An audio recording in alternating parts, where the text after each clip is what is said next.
Bakunzi bubonesha kure Heritage TV, twagomba gusangira gatoyi ijambo ry'umunsi.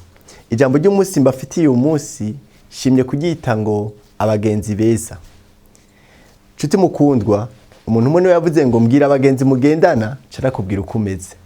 Kuko umuntu asa na kompanyi imukikuje. Nico gituma ukwiye kwiyubara mu guhitamwo abagenzi mugendana. Urakwiye kugira abagenzi beza kuko abanyangeso mbi bonona ingeso nziza. Uyu munsi rero nashaka ndagutumirire nshuti mukundwa, urabe neza amashwa y'abagenzi ugendana nabo, kuko uwo mugendana niwe muteba mugasa. Burya ugendana n'imboregwa nawe ntuzotangara usigaye nawe unywa inzoga. Ugendana n'umuntu anywa itabi nawe ntuzotangare usigaye nawe urinwa, kuko iyo ugendana n'umunyabwenge ucika umunyabwenge, iyo ugendana n'imboregwa ugacika imboregwa. Rero uyu munsi nagomba ndagutumirire ngo ugire abagenzi beza. Sinzi iyo ufashe ikiraya kiboze ukagishira hambavu y'ikiraya gikomeye, ikiboze kiranduza igikomeye. Iyo ufashe itomati iboze ukayishira mu zikomeye, iyo tomati iboze iraboza n'izindi zose zisigaye. Niko n'abagenzi babi bameze. Iyo ugendana n'umugenzi mubi, uwo mugenzi mubi aratabaka ku influence. Nico gituma rero nk'iyo ukijijwe ukwiye kugendana n'abana b'umuco, kuko umwiza n'umuco ntibisangira, ntibisa, ntibijana, ntibifatana. Izuba n'ukwezi ntibifatana. Yesu ashimwe cyane. Niyo izuba n'ukwezi bifatanye bavyita ubwira kabiri. Nico gituma rero mwene data, nimba ukijijwe gendana n'abakizwa, nimba uri umunyabwenge gendana n'abanyabwenge, kuko impene ijana n'impene, impene n'ijana n'ingurube. Yesu ashimwe cyane. Rero abagenzi beza nibo ndakwifurije.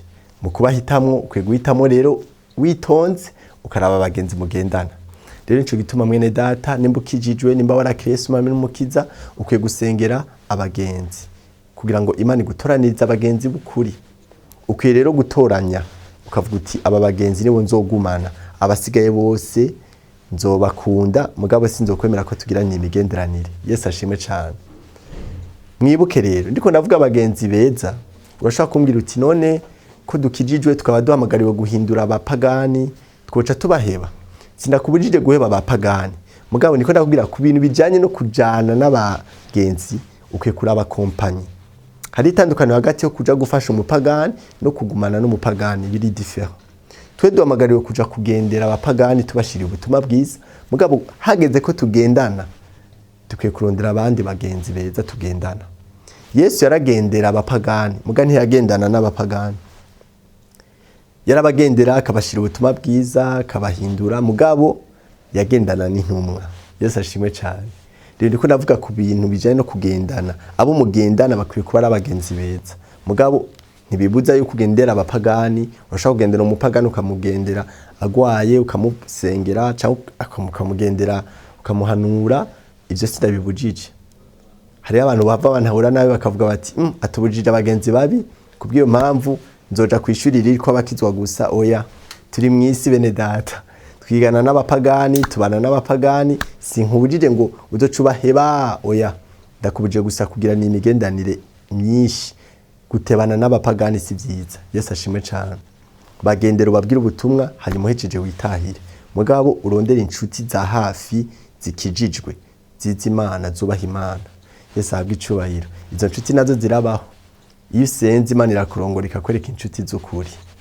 Hama uzomenya gute umugenzi mwiza? Umugenzi mwiza umumenyera mu magogo.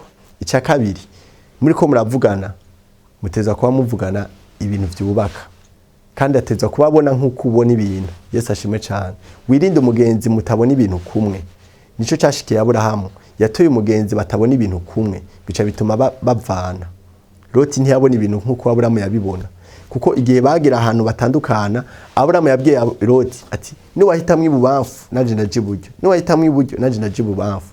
Loti ngo acararabisha amaso yigira mu gihugu abona ko kirimo amazi, Aburahamu nawe yigira mu gihugu abona ko kirimo ubugaragwa.